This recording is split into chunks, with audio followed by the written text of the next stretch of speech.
백신 치료제와 바이오 분야 신산업에 대한 관심이 높아지는 가운데 관련 산업을 육성하기 위한 바이오 생명 엑스포가 경북에서 열렸습니다. 세계 석학과 전문가들이 모여 미래 산업의 방향성을 논의했습니다. 제49회 신라문화제가 경주 월정교와 봉황대 일대에서 열립니다. 시민들의 축제 기획에 직접 참여하는 등 민간 주도로 기획이 이뤄져 새로운 콘텐츠들이 풍성하게 진행됩니다. 전국 양봉인의 날 및 벌꿀축제가 14일부터 15일까지 일정으로 예천에서 열렸습니다. 양봉과 관련된 다양한 제품 등이 전시되고 신기술과 양봉 산업에 대한 정보 교류회장이 마련됐습니다. 경상북도가 쌀값 안정을 위해 시장 경리고 9만 톤을 추가로 매입합니다.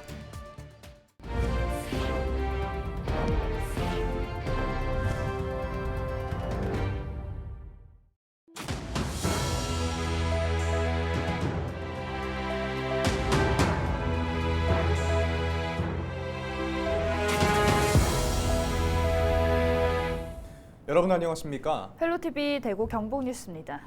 백신 치료제와 바이오 분야 신산업에 대한 관심이 높아지는 가운데 관련 산업을 육성하기 위한 바이오 생명 엑스포가 경북에서 열렸습니다. 세계적인 석학과 전문가들이 모여 미래 산업의 방향성을 논의했습니다. 보도에 이하영 기자입니다. 신변종 감염병 예방을 위한 백신의 미래를 주제로 전문가들의 발표가 이어집니다. 신제품 발표회장에서는 기능성 식품과 바이오 의약 관련 기업들이 최신 기술을 선보입니다. 지역의 바이오 생명 산업 활성화 전략을 모색하고 산학 연관 공동 네트워크 구축을 위한 2022 경북 바이오 생명 엑스포가 개막했습니다. 경북 전체로 볼 때는 북부 지방의 백신, 그리고 동부 지방은 신약, 그다음 남부 지방은 화장품을 중심으로 바이오 산업을 발전시키도록 하겠습니다. 특별히 북부 지방에 먹거리가 없다고 하는데 북부 지역은 백신 산업과 대마 산업을 대학과 기업과 공동으로 관리하도록 하겠습니다. 16일까지 사흘간 이어지는 이번 행사는 학술 행사와 신제품 발표회, 기업 상담회 등 다양한 프로그램이 마련됩니다. 전시장에서는 경북 주요 바이오 산업의 육성 방향을 소개하는 주제관과 바이오 관련 기업 54개사가 참여하는 홍보관이 운영됩니다. 글로벌 파트너십이 바이오 사업의 핵심이고 특히 백신에 있어서도 글로벌 파트너십의 핵심인데 오늘 참석하신 분들은 기업뿐만 아니라 학교 그리고 여러 정부 관계자들 그런 다양한 분들이 오셔서 명실공히 바이오 글로벌을 논할 수 있는 좋은 기회로 판단하고 있습니다. 한편 경상북도와 안동시는 바이오 백신 전문 인력 양성과 혁신 클러스터 구축을 위해 경북대, 포스텍, 안동대와 업무 협약을 체결하고 보건복지부가 추진하는 글로벌 바이오 캠퍼스 공모에 공동 대응하기로 했습니다. 헬로티비 뉴스 이하영입니다. 제49회 신라문화제가 3년 만에 대면 축제로 경주 월정교와 봉황대 일대에서 열립니다. 시민들이 축제 기획에 직접 참여해 더욱 다양한 체험 프로그램이 마련됐는데요. 경주를 품은 신라문화제를 가족 나들이로 추천합니다. 신병균 기자가 전해드립니다. 야경이 아름다운 국내 최대 목조교량 월정교 수상무대에서 14일 화백제전을 시작으로 제49회 신라문화제가 열립니다. 신라왕 추대식에 실제 문중이 참여하고 드론 500대로 연출하는 불꽃 드론 쇼와 미디어 아트 등이 월정교의 밤하늘을 화려하게 수놓을 예정입니다. 성시 문중을 핵심 콘텐츠로 저희들이 한번 만들어보자 하는 취지로 화백제전을 기획을 하게 됐고요. 박역것의 혈통을 이어받은 박씨 문중의 최고 어른을 왕으로 추대하는 신라 건국의 과정을 재현하는 프로입니다. 실크로드 페스타 공연은 오는 16일까지 봉황대 광장 등에서 열립니다. 19개 팀이 참여해 불쇼, 서커스 등 다양한 공연을 선보입니다. 대중음악과 무용 등 거리 예술 공연도 펼쳐집니다. MZ세대를 위한 힙합 페스티벌 화랑무도회와 야시장 달빛 난장, 물총 페인팅 등 다양한 체험 프로그램이 마련됩니다. 신라문화제 기획과 연출 홍보에 시민들이 직접 참여해 새로운 변화를 시도했습니다. 특별히 올해부터는 축제 기획 단계에서부터 우리 시민들을 적극 참여시켜서 시민들로부터 아이디어를 발굴하고 콘텐츠를 만들어내는 그런 축제를 의도했습니다. 민간 주도로 이렇게 진행하는 축제라는 데 큰 의미가 있습니다. 시민들과 함께 준비한 신라 문화제가 지역 경제를 활성화하고 경주에 활력을 불어넣을 수 있을지 주목됩니다. 헬로티비 뉴스 신병균입니다. 국내 양봉 산업의 가치는 6조 원 가량으로 평가받고 있습니다. 양봉 산업의 규모가 갈수록 커지고 양봉 농가도 늘고 있는데요. 예천에서 14일과 15일 이틀 일정으로 제44차 양봉인의 날과 벌꿀 축제 행사가 열렸는데요. 전국의 양봉인들이 모여 다양한 기술과 정보를 나눴습니다. 박근수 기자입니다.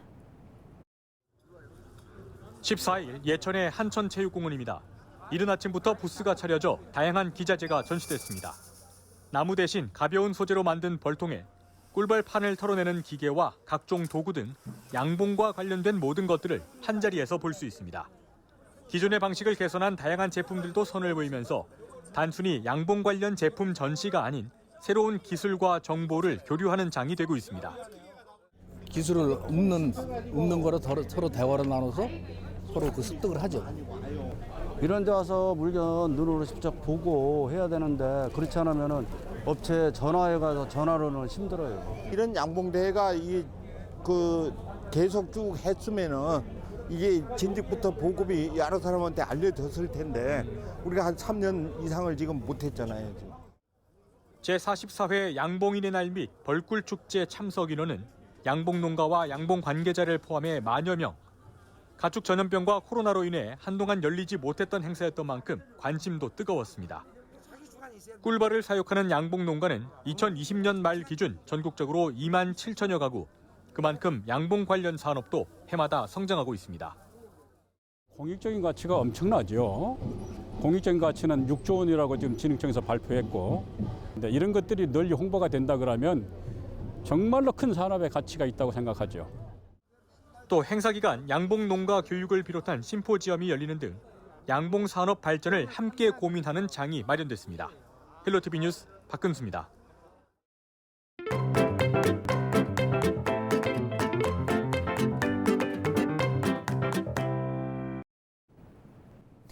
폐기물 재활용 업체, 도심 어디에서도 반기지 않는 기피 시설입니다. 이런 기피 시설이 마땅히 갈대를 찾지 못하자 농촌으로 파고들고 있습니다. 난개발 역시 농촌의 불청객인 상황에서 농촌에서는 주민들의 한숨 소리가 이어지고 있는데요. 기자가 간다 정명기 기자가 주민들의 목소리를 들어봤습니다.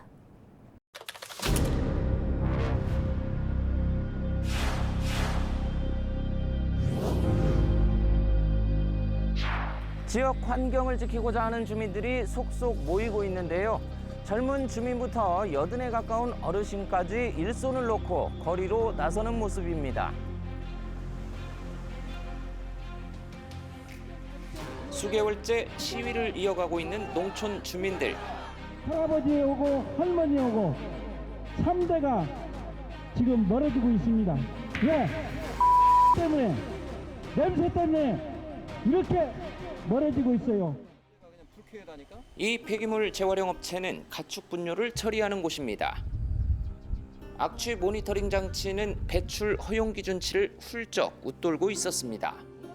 지금 13이면 이거는 정말 세 발을 핀 거죠. 저희가 보통 항상 20을 넘고 그리고 30 넘는 날도 되게 많아요. 이렇게 46, 35, 38, 29 막 이러잖아요.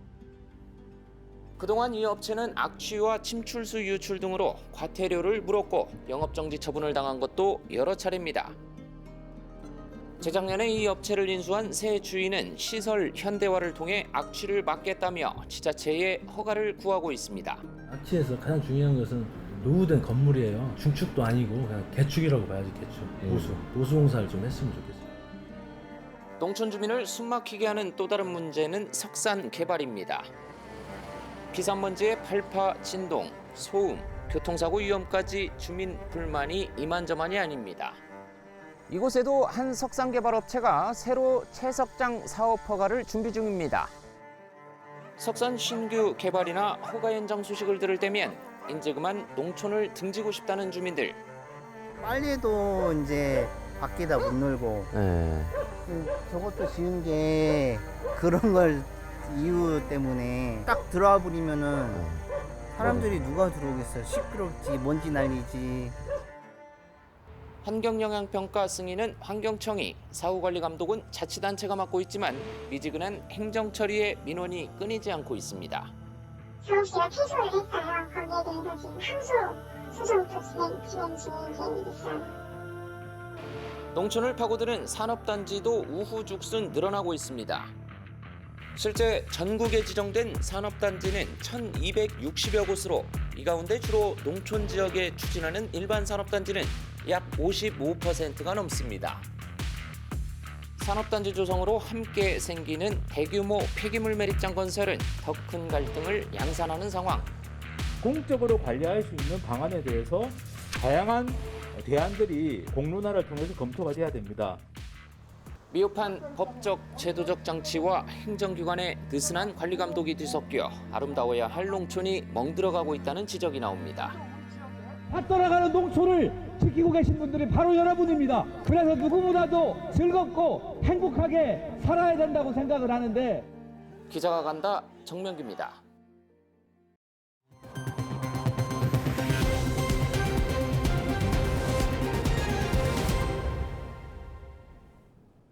경상북도가 쌀값 안정을 위해 올해산 공공비축뼈 9만 6천여 톤을 매입한 데 이어 시장경리곡 9만 톤을 추가로 매입합니다. 시장경리곡은 과잉 생산이 예상되는 물량을 시장에 유통되지 않도록 격리하는 곡식으로 경북도는 2021년산 벼 1만 4천여 톤을 시장에서 격리할 계획입니다. 2022년산 벼 7만 5천여 톤과 친환경벼 600톤은 공공비축뼈 매입과 동일하게 진행할 방침입니다. 통계청 자료를 보면 이달 5일 기준 산지 쌀값은 80kg에 18만 8,580원으로 2018년 이후 가장 낮고 지난해 같은 기간보다 3만 8,632원 하락했습니다. 15일부터 30일까지 문경세제 도립공원 일원에서 2022 문경 사과축제가 열립니다. 3년 만에 대면 개최되는 이번 행사 기간 문경세제 옛길 박물관 앞에선 사과 판매장이 운영돼 문경의 대표 사과를 할인 판매하며 문경사과축제 홈페이지에서도 온라인 매장을 운영합니다. 또 매일 13개 농장에서 사과 따기 체험이 가능합니다. 개막식은 15일 오후 2시에 열리며 다양한 부대 행사들이 마련됩니다. 하회 별신고 탈놀이 보존회가 오는 15일 42번째 정기 발표회를 개최합니다. 국가무형문화재 69호인 하회 별신고 탈놀이는 지난 1997년부터 현재까지 하회마을 내 전수교육관에서 상설 공연이 열리고 있습니다. 정기 발표회에서는 수호신을 모셔오는 강신마당을 시작으로 각시광대 무동마당, 상상의 동물 주지마당 등 9개 마당으로 구성된 완판 공연을 관람할 수 있습니다. 또 국가무형문화재 판소리, 이수자 이소영의 우리소리 공연도 마련됩니다. 대구시와 경북도가 공동으로 출자해 운영해온 대구경북연구원의 분리안이 가결됐습니다. 대구경북연구원은 13일 이사회를 열어 연구원 분리를 비롯해 조직과 인력을 승계하기 위한 실무협의회 구성안을 통과시켰습니다. 연구원 법인은 경북도가 승계하게 되며 대구시는 별도의 연구법인을 신설할 예정입니다. 지난 1991년 대구권 경제사회발전연구원으로 문을 연 대구경북연구원은 31년 만에 분리됩니다.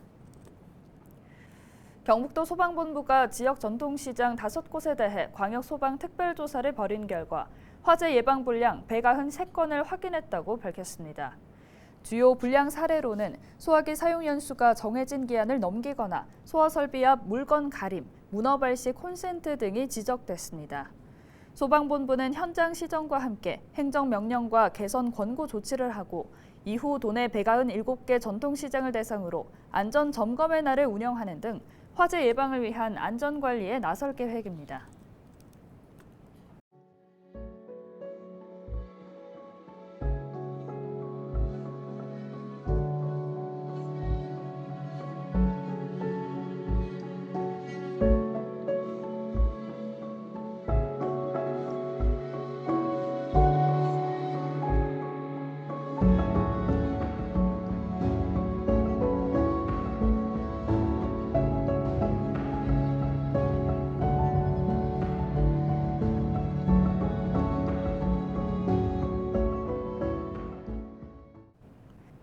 이상으로 뉴스를 마칩니다. 함께해 주신 여러분 고맙습니다.